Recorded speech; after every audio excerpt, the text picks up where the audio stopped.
Brown rice is naturally gluten-free and it is a healthy choice for individuals with celiac disease or for those with gluten intolerance.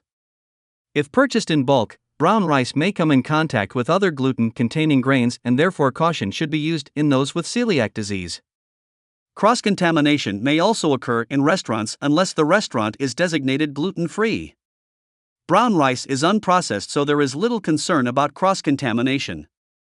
Brown rice that is labeled fast cooking or precooked may not be gluten-free. It is a good idea to look for a gluten-free label on a processed brown rice product to ensure that it has not come into contact with gluten. White rice is a great option for people who are sensitive or allergic to gluten. Cereals that are gluten-rich are wheat, barley, rye, etc. Individuals who have gluten intolerance can have rice as an alternative option of cereal as wheat, barley, etc. are not suitable for ingestion.